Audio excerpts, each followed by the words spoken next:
A very good morning, good evening, and good afternoon, whatever applicable according to the regions of the participants. This is Mariam Sayal from Asian Council of Science Editors, and I will be moderating today's webinar on what's new in version 4, Principles of Transparency and Best Practices in Scholarly Publishing. I would like to thank all of the members and ACAC members and ambassadors, as well as the attendees who has joined us today for this informative webinar. Before starting towards the webinar, I would like to introduce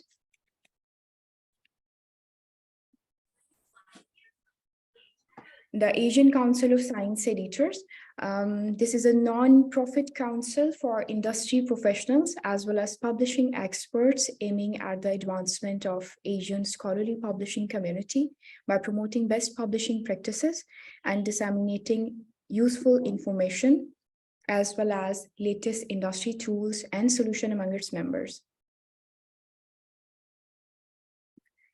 Now, how the council works, our process is easy. We engage the scholarly publishing community of Asia, especially by providing different platforms of networking and learning, including annual meetings of ACAC, conferences, seminars, workshops, Editors Cafe, short courses, and events planned as part of capacity building program of ACAC, just like the webinar we are holding today.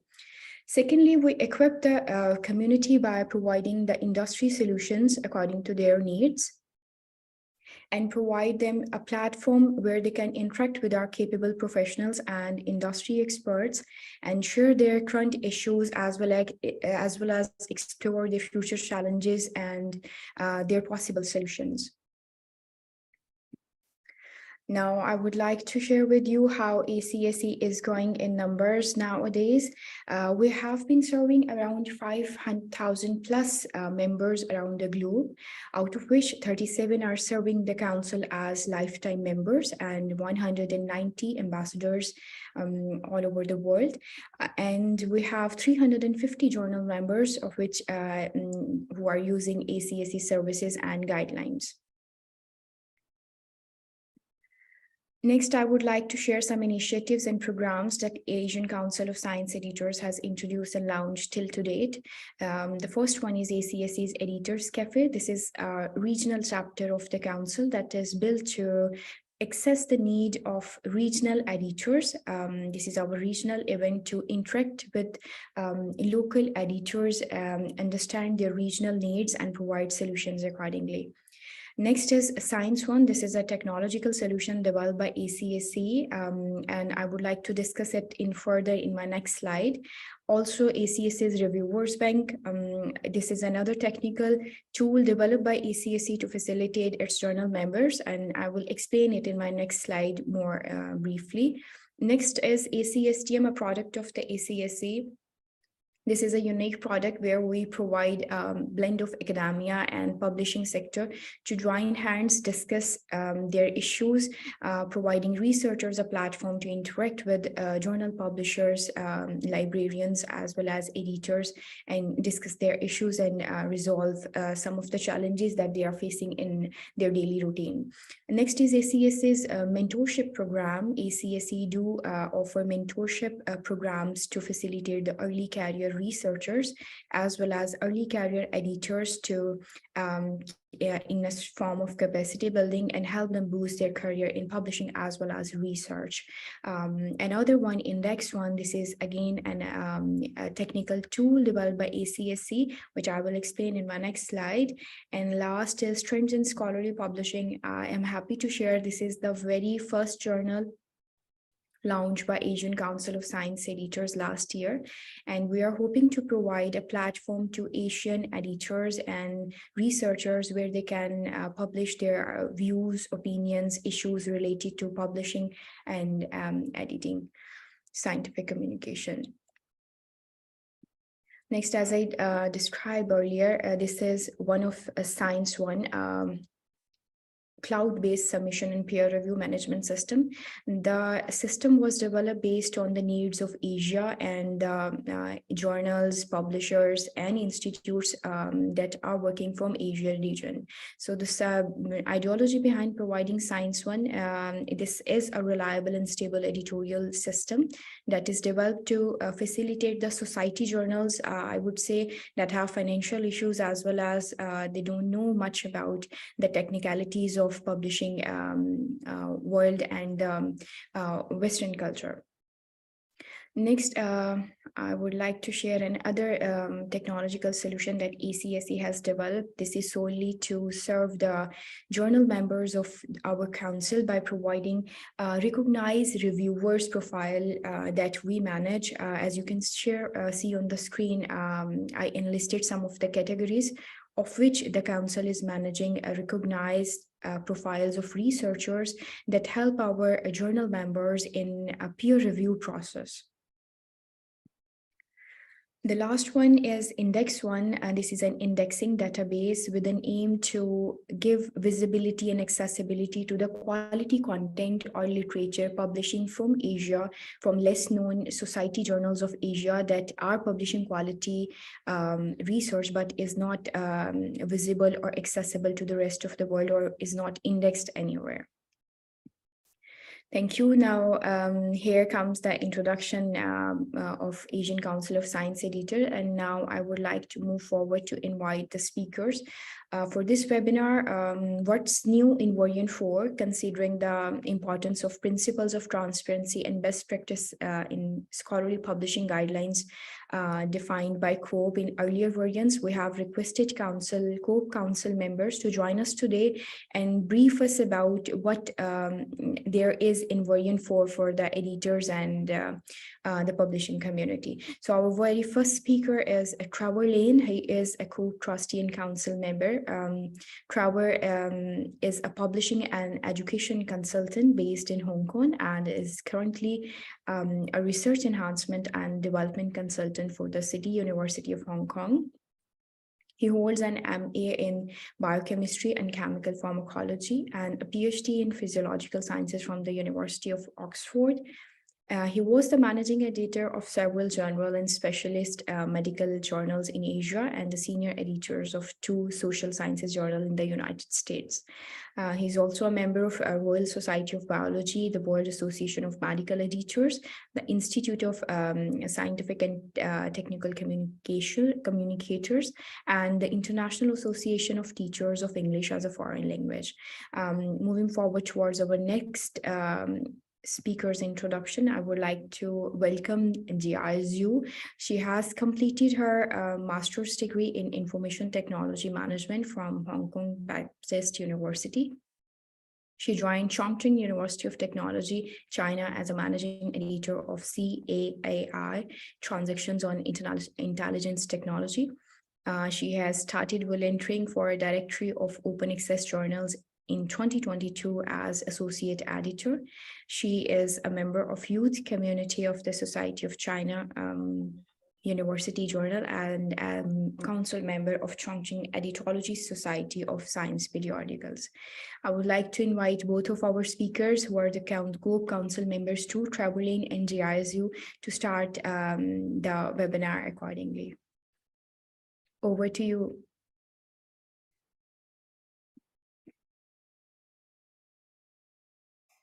Okay, thank you. I'll share my screen. Hello, I'll share my screen and then check if the video is still working. Yes.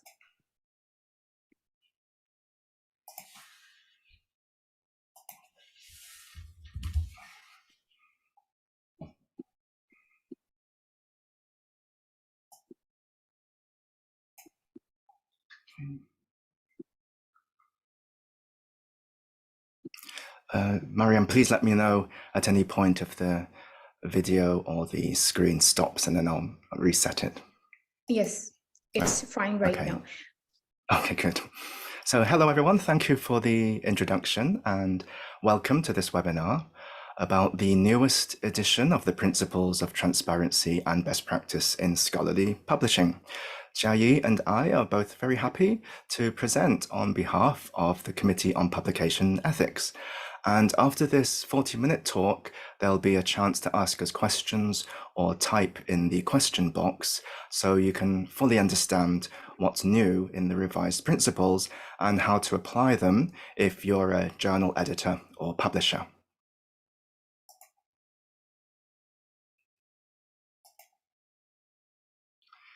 So again, here's a summary of our bios and affiliations. And I'm Trevor Lane, and I'm based in Hong Kong, and currently a research enhancement and development consultant for the City University of Hong Kong, and also a trainer for Springer Nature and Asia Edit. Jiayi is based in Chongqing and is the managing editor of CAAI Transactions on Intelligence Technology, and also volunteers for DOAJ or the Directory of Open Access Journals. Today, I'll be giving a quick introduction of COPE's work, just in case some of you are unfamiliar with COPE or our COPE practices and the principles of transparency. Then Jiayi will give a point-by-point analysis of the changes from version 3 to version 4 of the principles before the Q&A session. Now, COPE is a UK-based non-profit group that turned 25 years old last year, and it's run by a few paid staff and 40 or so volunteers who are trustees or council members. COPE's 13,500 regular members are mostly journal editors, but also now universities and research institutes, and other individuals and companies, including author and journal support services. Now, we're not a regulatory body, but our wide membership from nearly 100 countries jointly promote publication ethics worldwide through support, education, and debate. Our mission is promoting integrity in scholarly research and its publication, and our 25th anniversary motto last year was creating a culture of publication integrity together. Now, that anniversary motto especially reflected the launch of the research institution membership last year, because it takes a concerted joint effort to uphold the integrity of the world's scholarly literature. For the university policy and training side, there's setting research hypotheses or directions, treatment of research participants, gathering data or information, analysis and interpretation, reporting of methods and results, and making the findings available. On the publication side, there's developing editorial policies, managing the publication process, making editorial decisions, and investigating and taking action to maintain and correct the scholarly record, and preserving the scholarly record. And applicable to both are the requirements for honesty, scrupulous care in conducting the research, analysis, and reporting, transparency, care and respect for participants, colleagues, animals, the environment, and stewardship of scholarship for future generations. And COPE, with its different types of membership, offers a practical platform for multiple stakeholders to cooperate to create a culture of publication integrity together. We do this through various activities. We hold a quarterly online forum for members to discuss current anonymized ethics cases, with over 600 case summaries publicly available on the website publicationethics.org. We offer flowcharts, guidelines of formal policy documents, and community discussions and discussion documents on emerging issues. So actually there is a forum coming up in March for members, and we, apart from anonymized cases that we'll discuss, there will be a brief discussion at the beginning about AI, generative AI, and publishing. So if you're a COPE member, please do join our next forum and forum discussion in March. We also offer webinars, and for members, there's seminars. And as we'll see today, we are the co-producers of the principles of transparency and best practice in scholarly publishing. And for members, there's an e-learning course and a journal audit. Now, COPE members must abide by the 10 COPE core practices to do with publication ethics. The COPE core practices replaced the COPE codes of conduct in 2017, and they are high-level principles for journals to create their own codes of conduct and regulations and guidelines. But the core practices aren't intended just for COPE members. They're a guide for promoting the integrity of the scholarly record in general. Now, in alphabetical order, these core practices are to have clear processes to deal with allegations of misconduct and clear policies on authorship and non-author contributorship. I won't read these all out, as the full text can be found on the COPE website at publicationethics.org. Policies are also needed for handling complaints and appeals and conflicts of interest or competing interests of all parties. Journals need policies on data availability and reproducibility and ethical oversight of research and publishing practices. There's also intellectual property issues and the ethics of journal management and operations. Finally, journal policies are needed on peer review processes and post-publication discussions and corrections. As I said, the core practices aren't recommendations just for COPE members, but for all stakeholders in academic publishing worldwide. Those 10 core practices are related to the 16 principles of transparency and best practice in scholarly publishing, which are co-produced by COPE, DOAJ, or Directory of Open Access Journals, OASPA, or Open Access Scholarly Publishing Association, and WAME, or WAMI, or the World Association of Medical Editors, which I'm also a member of, and the fourth version of September last year replaced the third version of 2018, and I was involved in the revision for the third version, but not the latest update.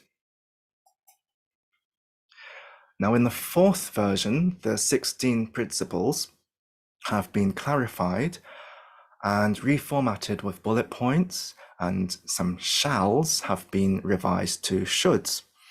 A few more requirements have been added, and they've been rearranged into 4 themes of journal content, journal practices, organization, and business practices. And because of publishing developments, in the 4 years since the third version, more details were added about author fees, peer review, open access, and diversity and inclusivity. The 16 principles promote quality and trustworthy publication of journals, but also supplements and special issues and conference proceedings, and they apply to all open access and subscription journals of all disciplines, not just the members of the 4 named organizations. Jiayi will go through each principle in a moment, but the summary points are: for journal content, a journal's name is unique, the website protects users and has high professional standards, the publishing schedule is clear and kept to in practice, preservation of the journal content is clearly indicated, copyright terms for published content are clear, licensing information is in the policy and on published articles. For journal practices, publication ethics policies are available, the peer review policy is clear, and charges or registration required for access to articles are clear to readers. For organization, journals clearly state ownership and management. Editorial board members are experts in the journal subject area, and journals provide contact information and full editor details. And for business practices, any charges relating to manuscripts are clear to authors. Journals clearly state all revenue sources. Journals have a transparent advertising policy, and marketing to authors is appropriate, targeted, and unobtrusive. So the 16 principles of transparency basically apply to the practical running of all publications, whereas the 10 COPE core practices focus on ethical aspects for all stakeholders in research and scholarly publishing. And both help to distinguish trustworthy publications from predatory or deceptive ones.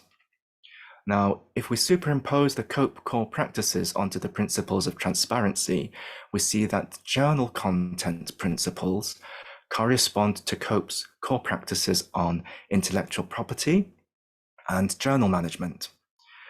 There's some overlap with others. For example, for Principle 2, websites should transparently show all journal information and policies for authors and readers, including peer review model and authorship criteria.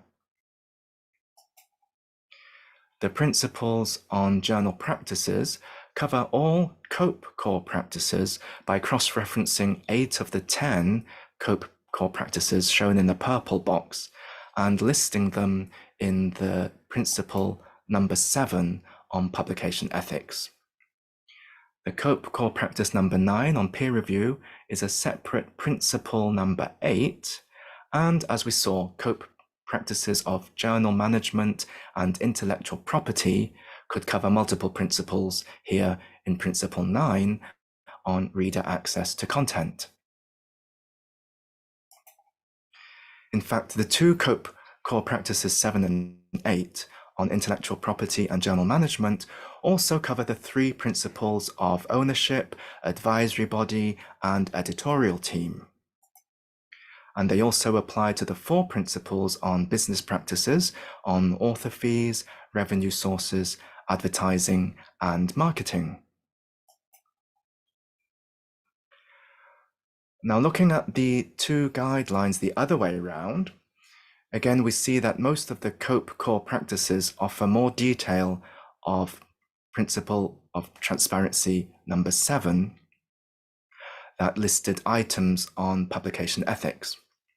Whereas understandably, most of the 16 principles or PTB, PSP in the gray boxes expand the details of COPE's core practices 7 and 8 on intellectual property and journal management.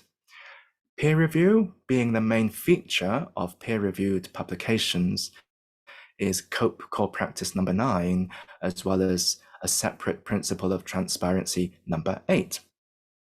So the 2 sets of guidelines are fully harmonized and complement each other while focusing on different aspects. And to be listed in COPE, journals need to prove they fulfill both the COPE core practices and the principles of transparency. So I'd now like to pass the presentation over to Jiayi, who will discuss the specific changes made in version 4 of the Principles of Transparency. Thank you for your attention.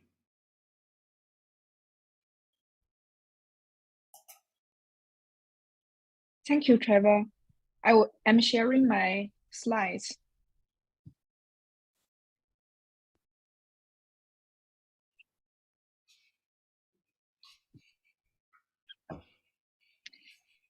Good morning, everyone. Thanks for coming. I'm Jiayi on behalf of COPE. In the following times, I'm going to talk about the differences between version 3 and version 4.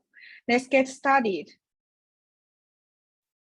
The third version of Principles of Transparency and Best Practice in Scholarly Publishing is published in January 2018, and the fourth version is published in September 2022. We can see there are 16 principles for version 3, and for version 4, the number of principles is not changed. There are still 16 items. But the principles of version 4 are classified into 4 categories: journal content, journal practices, organization, and business practices. So we can see some differences. The order of some items is changed. Copyright and the license got divided into 2 items. identification of and dealing with allegation of misconduct, and the publication ethics got combined into one item with a new name, publication ethic, and the related editorial practices. I think the framework of version 4 is more clear.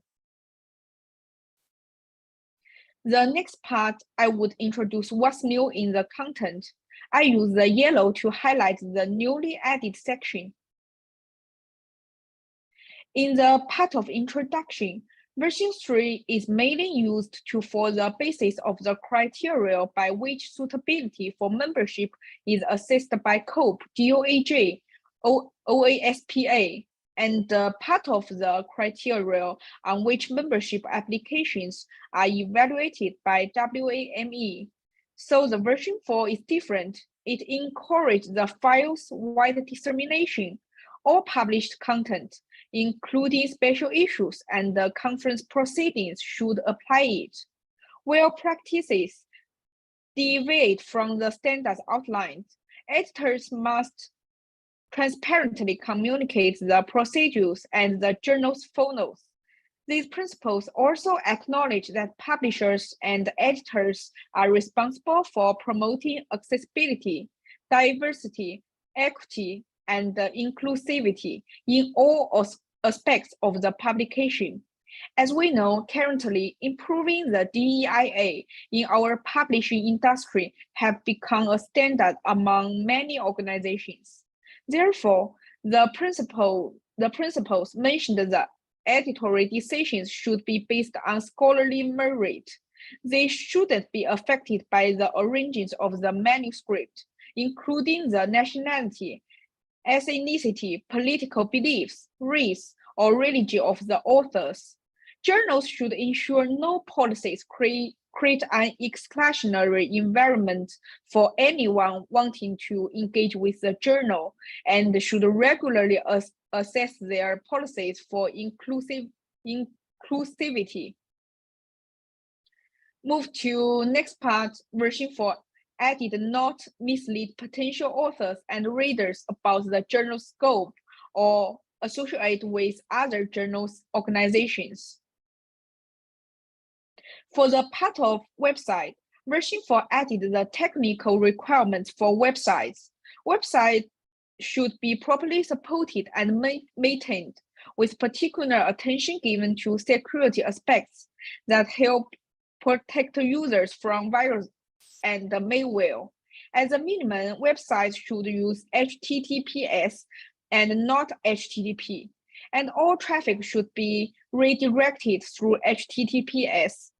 Furthermore, the new version mentioned the website should declare an acknowledgement to the source website if any text is copied from another website. Proper quotation is needed. We see the new color blue. It highlights the sentences are paraphrased. The version 4 specifies that the readership what mentioned in version 3 means target readership. We should know that not everyone is our journal's target reader, and the version 4 underlines journal website should display the types of manuscripts that the journal will consider for publication. For the part of publishing schedule, version 4 emphasizes the journal must publish on time. The next part is archiving. Version 4 explains the term preservation in version 3 is defined as long-term digital preservation. Keeper's registry is a new example about journal's plan for electronic backup and the preservation of access to the journal content. As mentioned before, the section of copyright and licensing in version 3 got divided into 2 items in new version. Actually, lots of persons think copyright and license are same thing. In version 4, it's easy to recognize they are totally different. This part includes all types of copyright, like journal website copyright, article copyright, journal copyright. So the new version requested the copyright terms should be separate and distinct from the copyright of the website. And if the copywriters are described in a separate form, this should be easy to find on the website and available to all. This slide shows the example that the copywriters should be separate and distinct from the copyright of the website. The first picture indicates the journal copyright, and this picture shows the journal website copyright. When we browse the journal website, this information should be easy to find. Move to next part is license. Version 4 present open access content must use an open license. In this slide, I use these two screenshots to show how to indicate the copyright holder and the licensing term on the full text of published articles. This is a HTML page, and this is a PDF page. The next part is publication ethics and the related editorial policies. The new version mentioned the COPE's co-practice guidance as an example for policies on publication ethics. The policies about how to handle allegations of research misconduct and retractions are added in version 4. In addition, new version requested editors and publishers should ensure they outline their policies and procedures for handling issues of publication ethics when they arise. Any allegation of research misconduct should be aware not only of the published papers, but also of the submitted papers. Moving to next part, version 4 considered the specific elements of peer review may differ by journal and disciplines. So who conducts the peer review should be clearly stated on website. For example, external experts or editorial board members. Some examples of policies related to the peer review procedures are provided. Use of author recommended reviewers. Any masking of identities, and if so, who is masked and to whom. Whether or not supplementary material is subject to peer review. Whether or not reviews are posted with articles. Whether or not reviews are signed or anonymized. How a decision about a manuscript is ultimately made and who is involved. Any exceptions to the peer review process, such as specific article types that don't undergo peer review. If an article's peer review is an exception to the UU policy, the article should state what review it received. Statements of peer review times should be supported by published timeframes on accepted papers. In the event of delays, authors should be informed of the reason for the delay and given the opportunity to withdraw their manuscripts if they wish. This is an example to show how to display the date of submission, acceptance, and publication with all published research. Next is a part of access.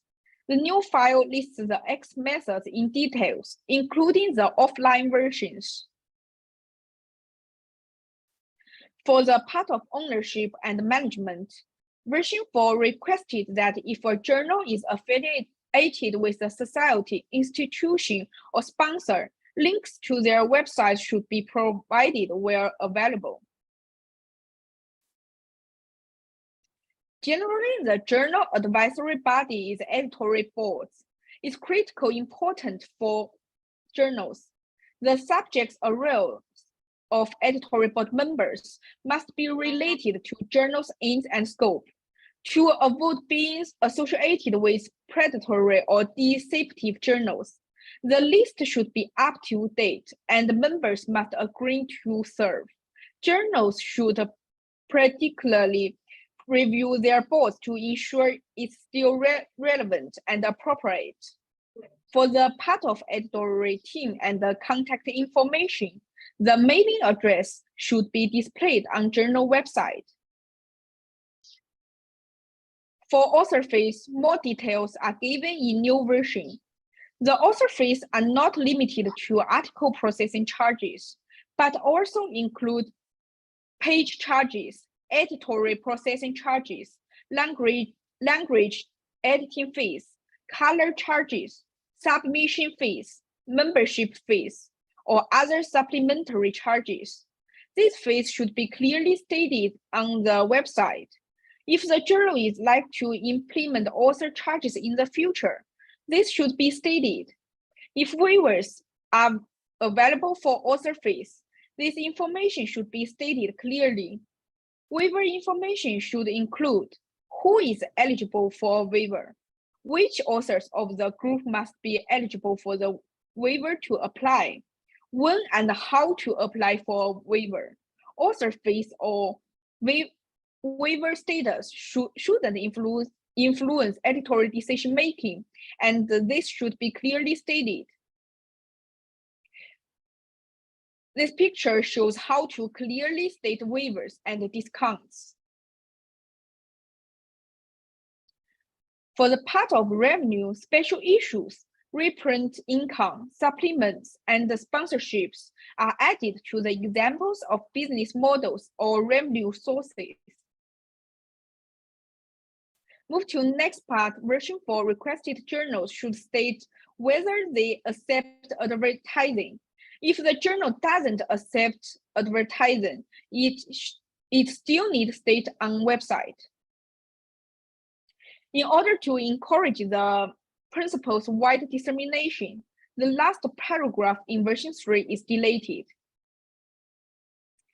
Thanks for listening and attention. I hope you have found today's webinar is useful. You can find Trevor and my email by here, and you can contact us if you have any questions. Thank you.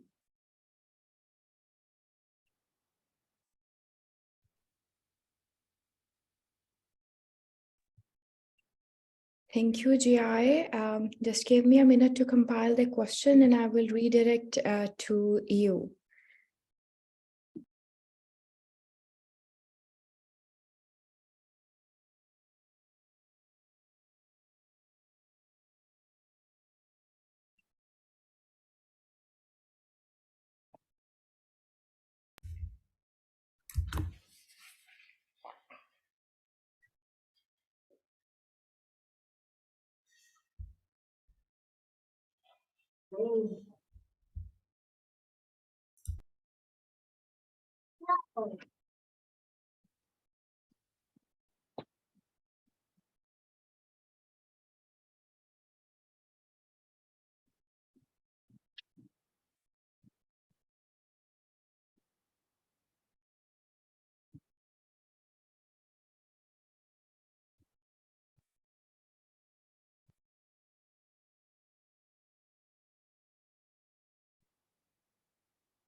Hi, Jiayi and Trevor. I have sent one question to the chat box if it's available with you. Yes, I see the question. I have sent one question. We are receiving a number of questions. Would it be appropriate for both of you if I send one by one the questions in chat box? Mariam, I'd suggest that you choose relevant questions and speak them out, and then we can answer them. Yes, Trevor, I am picking the questions that are relevant. As you can check in the chat box, this is related to copyright and OA.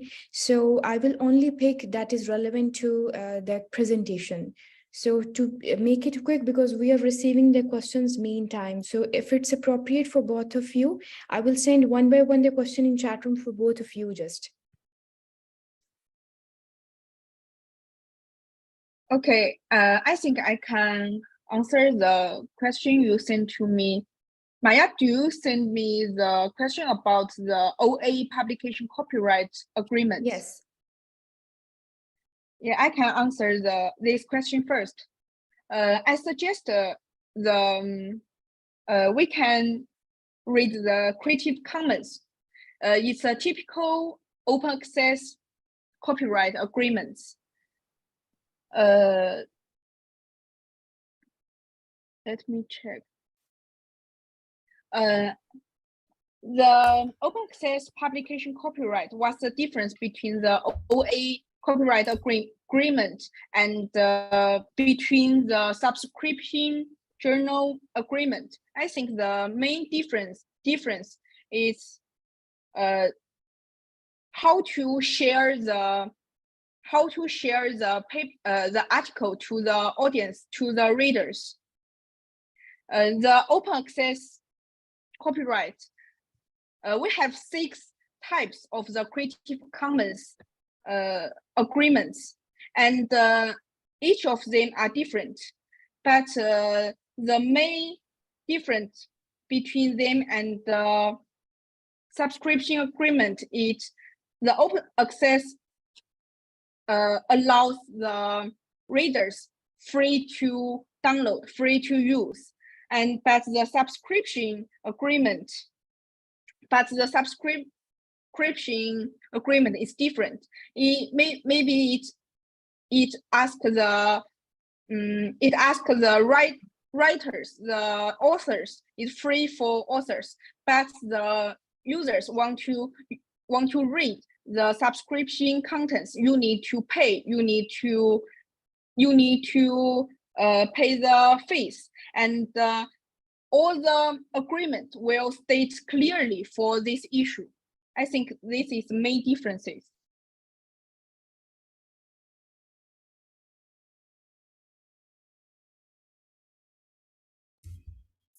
Thank you, Jiayi. I'd like to add, so the question is, what's the difference between copyright agreement and OA, open access? And in theory, OA, or as Jiayi said, the Creative Commons licenses or CC licenses were meant to be an alternative to copyright to allow not just readership, but also onward use and research using the material without always having to ask the authors or the copyright owner, but there are different licenses, so there are different terms and conditions. But over time, it's become separated so that actually copyright is who owns the intellectual property of that document and its content versus who can use it later on, not just reading, but also reproducing it, citing it, using the data in it. So as I said, those are stipulated in the special CC Creative Commons licenses. So it's become independent. And so you can have cases where traditionally you continue signing over copyright of the article to the journal or publisher or society, but then have a different level of license for the users to use the work later on. And as we said, at least free for reading, but then there are other things they can do with the document, to a spectrum of where the authors can keep the copyright, but release it with an OA license of a special type, but then allow the journal to publish under some other agreement. Either that agreement, it won't be like a traditional copyright transfer. Either the publisher or journal publishes under an OA license itself, but the authors keep the copyright, or they sign something else special, like an exclusive or non-exclusive license to publish as the first publisher of the work. So there might be other conditions applied, like embargoes and what version the author can use themselves, what version they can upload, what version they can reproduce or use for free. So it's become separated, and you'll see, Jiayi can correct me if I'm wrong because she's a representative of DOAJ. The DOAJ, Directory of Open Access Journals, allows indexing of open access journals under different flavors, but the pure original definition of OA is where the authors keep the copyright. That's why the DOAJ will give their special gold seal. Is that right, Jiayi? Yes, I agree with you.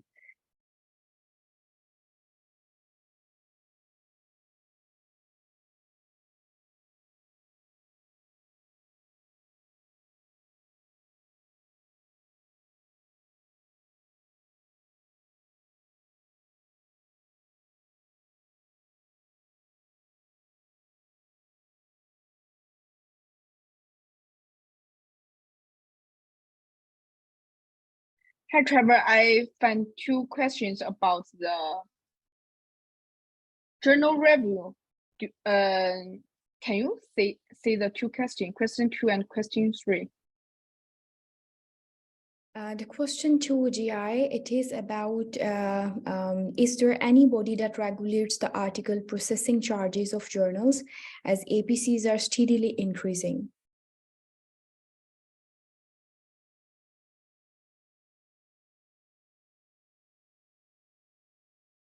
Sorry that I don't know. There is anybody regulates the APC?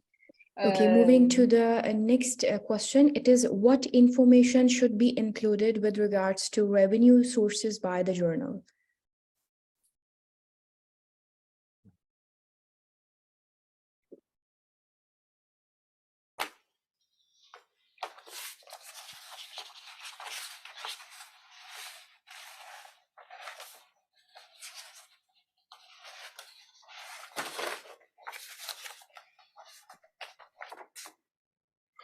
So Jiayi, I can, I'll try to answer both of those ones, and then you can step in. From your experience as a current managing editor of a journal, so you're correct. There's no international body that controls APCs, just like there's no international body that will control the price of something. So there's no fixed journal price, subscription price, access price. It's not like Apple company where they do have an agreed worldwide price and then they convert it to different currency rates. So it's not like a company with a product that tries to keep the price around the world the same. So that's why authors have to do their homework and see what's fair, choose their target journal carefully. It shouldn't be by price, but it should be by what is the best target journal, what's the best readership, the performance of the journal, how trustworthy it is from the content, whether it's the subject area that matches them. But of course, as we know, the APCs and fees are also going to be a factor, and then that's why you should be able to apply for discounts and waivers. There should be that mechanism there. So this is the one of the reasons why you may have heard of Plan S in Europe, where the Plan S movement is not trying to fix the price, but trying to make it fairer and transparent. So they're encouraging, so this is related to question 3, they're encouraging journals that do charge an APC for authors to publish open access to be transparent what is the fee for, and they have to kind of argue and show evidence or justify the price, why it's so high, for example. So that's one thing they're trying to push, is to show transparency of what you get for, what you pay for. And so for question 3, what else should they show? What else should journals show as revenue sources? That's covered by any of the principles of transparency about author fees and reader fees, but also number 14, the other revenue. So business models or revenue sources should be clearly stated on the journal's website.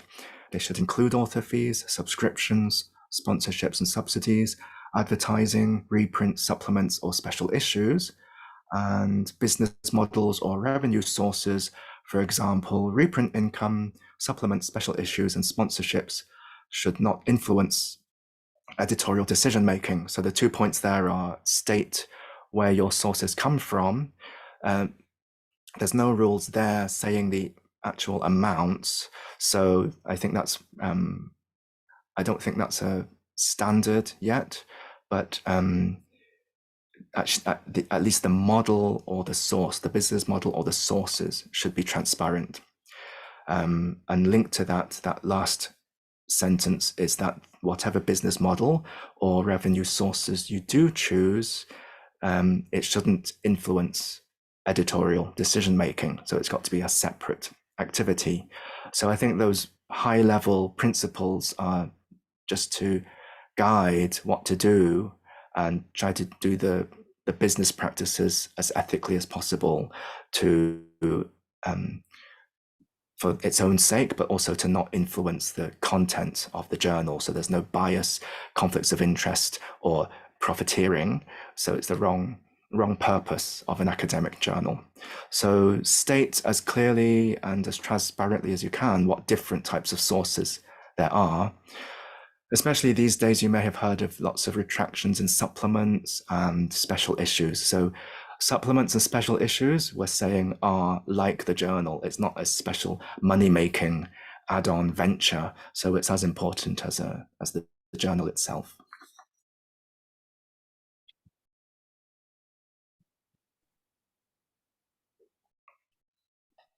Thank you, Trevor. Jiayi, would you like to add something to the question, or should we move to the next one? Yeah, we can move to the question 4. COPE provides the e-learning service on our website. These courses is designed for editors and publishers who want to improve your understanding on publication ethics, and the e-learning is providing the tools and the knowledge needed to address the many issues you face when editing a journal. So I think you can use the e-learning service on COPE website to check whether your journal are following the COPE guidelines. So I'll read out question 4 for people who don't have the chat. So is there any tool for the editor or members of COPE to check whether their journal are compliant with the guidelines? So either that's going to be the COPE core practice guidelines, which I said are quite umbrella, high level guidelines. That's why it replaced the codes of conduct, because we're not just it's not just a list of things that you check off and tick off and say, yes, we do that. It's meant to be guidelines to tell your journal to be serious about your own guidelines and to create your own codes of conduct, because there's too many journal types, business models, peer review types, disciplines, and subject types. There's different things that different disciplines do, that you can't have one set of guidelines and say, if you follow it, you're a COPE member. That doesn't make sense for publishing ethics and the integrity of the scholarly record, which is so wide and diverse. And so for COPE's guidelines, which are quite general, and then we saw the 16 principles of transparency, as again, they're quite general, although they give more detail in the day-to-day running and the business practices of a journal. So the COPE ones are generally about publication ethics and the scholarly record, and the 16 principles are quite specific for journals and supplements and conference proceedings. They're more for publishers. As I said, COPE is expanding its membership for other stakeholders, because it's not just the journal itself. We need other stakeholders, publishing support companies, universities, research institutions. So we'll revise the COPE core practices to include them too in the future. But at the moment, the guidelines are geared towards journals. But yes, members of COPE have to show that they adhere to both sets of guidelines. As Jiayi said, the principles are the common guidelines between those 4 organizations. Partly they use them for membership entry, but it's not such a simple story. So that's not the whole entry criteria. But we will each have our own checklists and procedures for membership entry. So for that, you already have to show you follow those 16 principles. And then for COPE, we look for evidence that you do follow all of the 10 core practices. As we saw, they're very specific about the publication ethics side, which was only one of the principles in the principles of transparency, and there's some overlap with the others.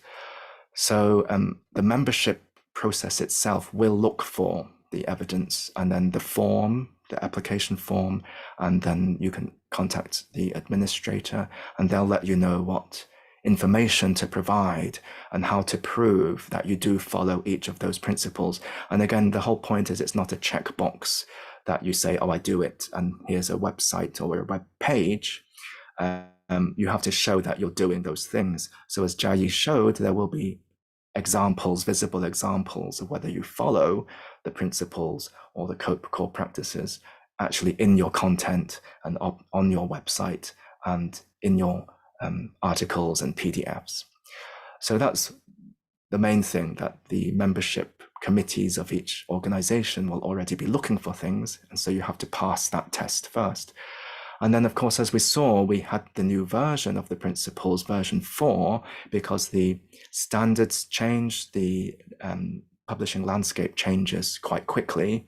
And so we have to keep updating. So even if there are members listening who use the old principles, version 3, do make sure you update and follow version 4. You should be doing it anyway, but we're just spelling it out in black and white. So double check that you're following and visibly following those guidelines. And again, for the 4 different member societies, it wouldn't just be provide a checklist and say that you follow them. For COPE, we need you to be publishing for at least a year to show that you have put them into practice. Otherwise, it's too easy to just say, oh, we look at our website, we follow things. So we have to make sure you do follow it, and we'll look for evidence for that. And then Jiayi mentioned the e-learning course for members, and then also for members, there's an audit document. So that's in the members only area. Again, those are based on the principles and the 10 COPE core practices, and divides them into finer points for you to check that you're following those good practices. Again, in order to have good evidence, visible evidence that you're following the guidelines. So there is an audit document on the members only sub website of the COPE website. So do look for that if you're a COPE member. Thank you, Trevor. A majority of the questions that we are receiving now that are, I think, related to the presentation, and once we update the video of the webinar, it will be much more clear about what's new in the version 4 and about peer review process and what segments have been revised to now. So there is just one last question that is from our ACSC backend team. As during the processing of this webinar application process, we were surprised that the majority of the participants, it's new for them that the version has been revised, and they are not well aware about the version 4 of the guidelines. So apart from the members of COPE, do COPE is providing some platforms to promote and disseminate this information for non-members too?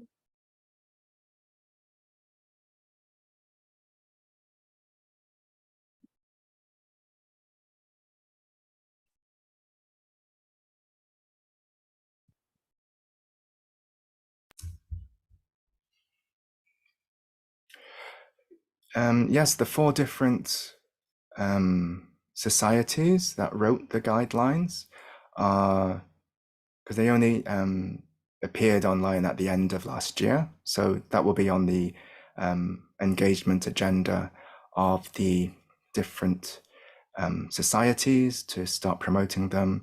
But of course, it's more important to promote them for membership for the societies, but then the wider engagement and outreach to have them disseminated more widely. Of course, that's going to be an activity that we're all pursuing.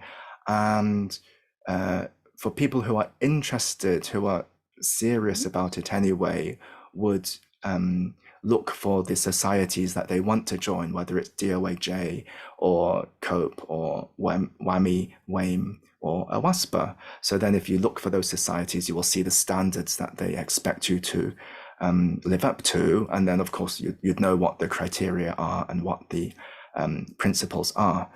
So if non-members look for those websites, they'll find it. But also for COPE especially, we're encouraging that our materials, which are in the public site, not the members only site, will be accessible. And so there's a sign up mail list, email list to get the bi-monthly newsletter, to stay in touch with the publishing community and what's happening. So we send that newsletter for non-members as well. So as many stakeholders as possible can be reached. And of course, then we promote the guidelines there, as well as other things happening in the publishing field. So non-members are very welcome to sign up. And also thank you to ACSE for also helping us to disseminate more widely that there's a new version of the principles of transparency. Thank you, Trevor and Jiayi, for an excellent presentation. And I would say, I must say, this was very informative regarding a very clear description and line between version 3, what it was before, and what the committee and the 4 of the organization have modified in this version. But I must say that it took a lot of effort in revising version 4. And it will take much more effort in implementation of these guidelines by the publishing society, because the outcome comes when the publishers or the communities for what the guidelines have been designed, they start implementing it.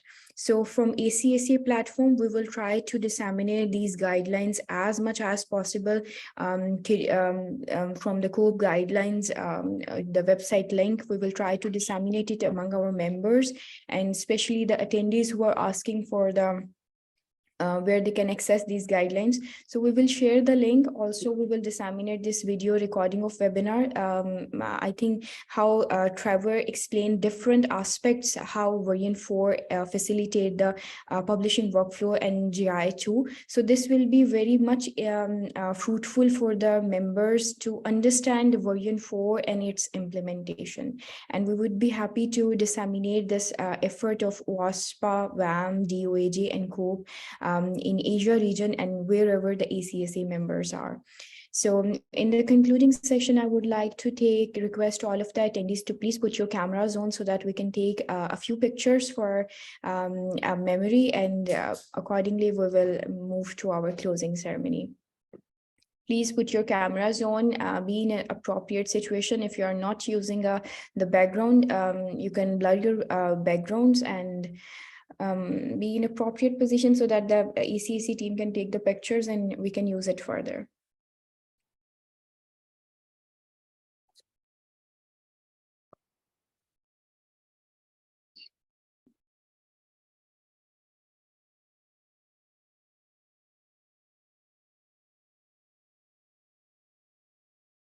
We have about 5 Zoom screens, so you have to stay with me to check on which screen which person comes.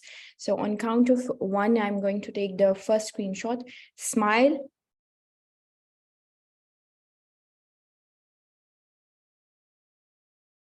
Okay, moving to the next one. Just a minute. Okay, so the second slide.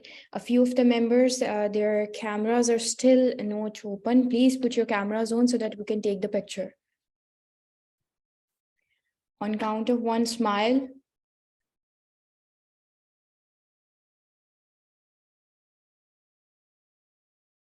Just another screen to go.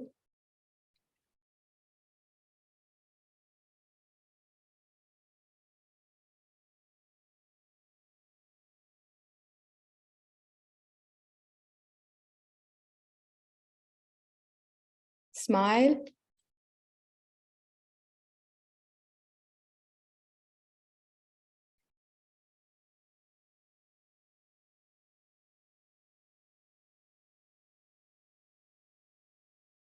Just one more.